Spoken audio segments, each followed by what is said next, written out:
Welcome back again to the channel. We are going to be starting a new sculpture. It's always very exciting to start a new sculpture. I'm starting with just some aluminum foil to build the mass, and I've already heated up some clay. The clay I'm using is JMac, which is currently my favorite oil-based plasticine to use. It's very soft. It's actually the medium by JMac. And it's very easy to work with because you can put it in the microwave for about a minute and then it's ready to really softly put it on your sculpture. At first, I slowly build out the face. I'm very kind of deliberate, and I did put a wire in the middle of the sculpture just to kind of help me form the head. But it does help to have a firmer pipe or something in the neck going down to your base. This time I kind of screwed it up. One of the things I try and establish is where the eyes are going to be and where the nose. And I know that the eyes are always in the middle of the head unless you're an alien, that it always makes sense to draw in the eyes, like cavities for the eyes. Once you get the mass shape of the head, you can start building out where the zygomatic bones are, where the cheeks are, and all of the anatomy of the skull. So it's very important to actually start out sculpting skulls and then add the muscles.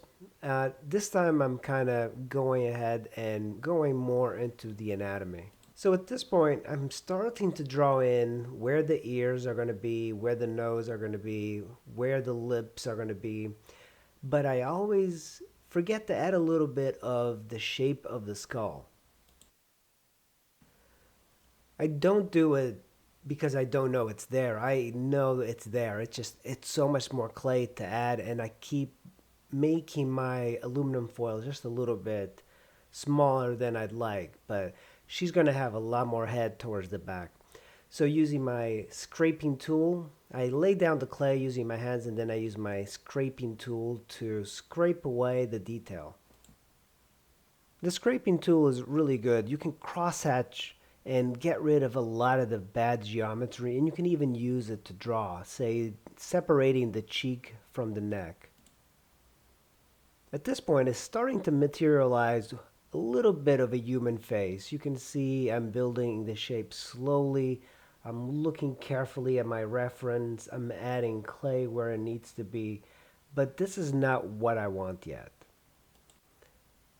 I add the shape of the superciliary arch, which is the eyebrow ridge, and this is much more defined in men than they are in women. By the way, this is a female portrait sculpture. After I add the clay, I use my scraping tool and scrape away a little bit of the detail.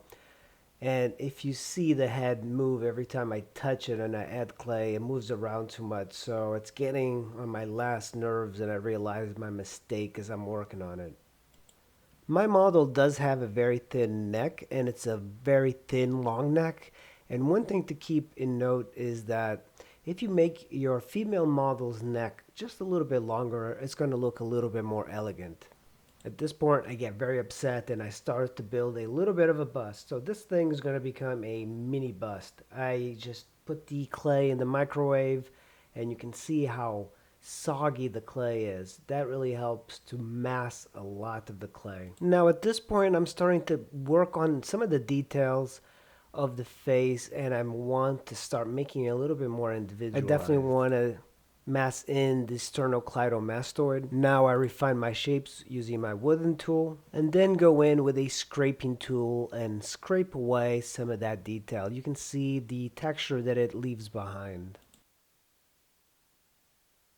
One of the things I like doing is keeping edges straighter than they actually are in nature. I don't know, it gives it a little bit more of a geometric sort of form to it. At this point, I'm starting to look more at the profile so I can get where the bony landmarks come out, but our pose is definitely going to be changing. We don't have an expression, we don't have anything yet.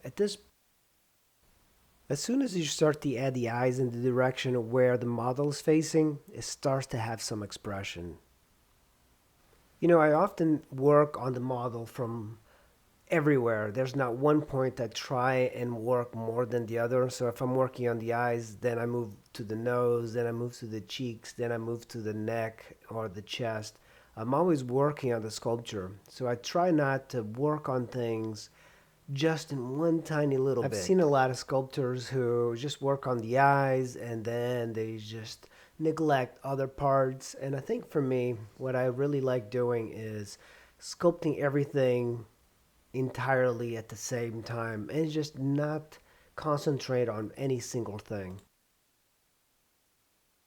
Now we're starting to get a little bit of the gesture. It's starting to look a little bit more like a person, and I want to build out that torso because since it's a female model, I want the suggestion of breasts and I also want it to be a little bit more elegant. So this is going to be the end of our part one. Thanks for watching, and I'll see you in the next video.